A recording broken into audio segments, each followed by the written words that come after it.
On a parfois cette impression, non? Que nos humeurs nous contrôlent, qu'on est un peu à leur merci. Eh bien aujourd'hui, on va ouvrir ensemble la boîte à outils de la Dr Julie Smith. On va y piocher des techniques vraiment simples mais incroyablement puissantes pour mieux comprendre et gérer nos émotions. Tout ça tiré de son livre qui a changé la donne pour beaucoup de monde. Tout est parti de là, d'une question à la fois simple et tellement profonde posée par une patiente en pleine séance de thérapie. C'était un mélange de soulagement, de « Ah, enfin je comprends » et en même temps de frustration. Et cette question, elle a fini par lancer une véritable conversation mondiale sur la santé mentale. Parce qu'avec cette question, la Dr Smith a mis le doigt sur quelque chose d'essentiel. En fait, la plupart d'entre nous, on n'a jamais vraiment appris comment fonctionne notre propre esprit. Du coup, on finit par croire que nos émotions difficiles, nos coups de mou, c'est une sorte de défaut, une faille dans notre personnalité, au lieu de voir ça comme une expérience humaine tout à fait normale. Alors, ce qu'on va explorer ensemble, ce ne sont pas juste des techniques de thérapie réservées à la cabinet psy. Non, ce sont de vraies compétences de vie, des outils concrets pour nous aider à naviguer les moments où ça va moins bien. Allez, découvrons le premier. Pour bien comprendre, il faut s'imaginer la scène. Une patiente, en pleine thérapie, qui vient d'avoir une sorte de déclic, une avancée majeure dans sa compréhension d'elle-même. Et là, elle se tourne vers sa psy, la Dr Smith. Et c'est à ce moment précis qu'elle pose cette fameuse question. Et ça, c'est une idée qu'on est nombreux à partager sans même s'en rendre compte. On se sent souvent comme des victimes passives de nos propres humeurs, comme si elles nous tombaient dessus sans qu'on puisse rien y faire. C'est exactement cette perception que la Dr Smith a voulu bousculer. Et c'est là qu'on arrive au cœur du livre, à sa révélation centrale. Notre humeur n'est pas un état permanent. Ce n'est pas gravé dans le marbre de notre identité, c'est une expérience qu'on traverse. L'analogie qu'elle utilise est juste géniale. Pensez-y. Quand on a froid, on met un pull.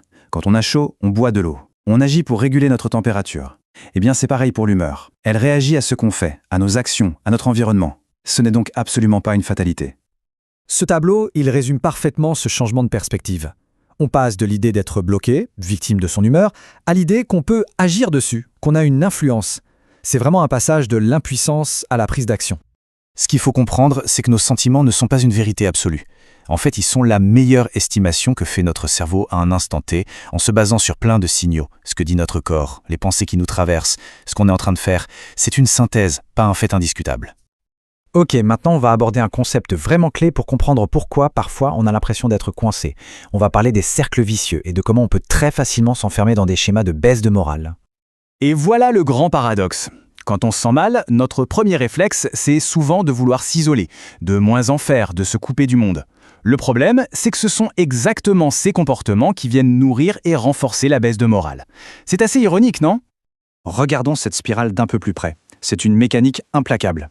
Ça commence par une humeur qui baisse. Ça nous pousse à nous mettre en retrait. Ce retrait vient renforcer les pensées négatives du genre « à quoi bon ?» Et ces pensées, à leur tour, font chuter l'humeur encore plus bas. Et la boucle est bouclée. C'est comme ça que le sentiment d'être coincé devient une réalité. Mais, et c'est un grand mais, voilà la bonne nouvelle. Si ce schéma nous montre comment on se retrouve bloqué, il nous montre aussi la sortie. En comprenant que tout est lié, les pensées, les émotions, les actions, on découvre qu'il y a plusieurs points sur lesquels on peut intervenir pour casser ce cycle. Parlons maintenant de quelque chose d'hyper courant, les pièges de la pensée.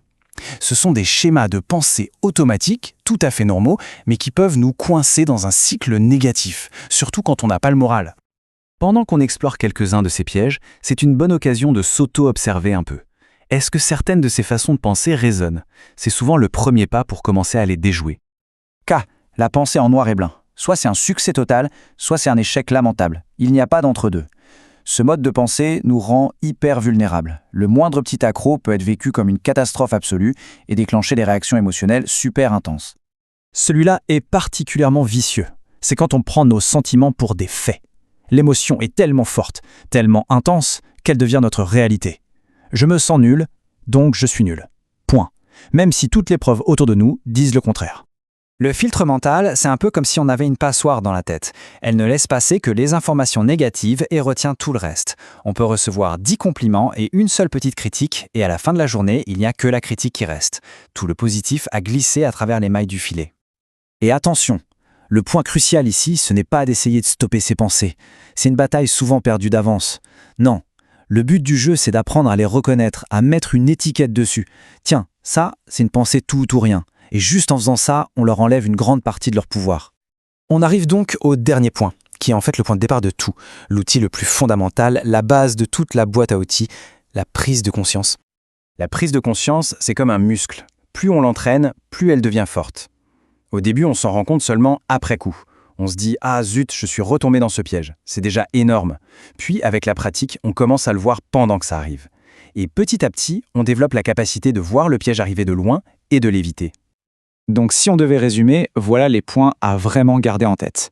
1. L'humeur, ça bouge et on peut l'influencer. 2. On peut se retrouver coincé dans des cycles, mais on peut aussi en sortir. 3. Nos pensées ne sont pas toujours la vérité. Et 4. Le plus important, tout commence par le simple fait de remarquer. Et cette citation de la Dr Smith, elle résume tout, non? Savoir tout ça, c'est bien, mais ça ne sert à rien si ça reste de la théorie. Ces concepts sont des outils pratiques. Ils ne deviennent vraiment utiles que quand on s'en sert, qu'on s'entraîne avec.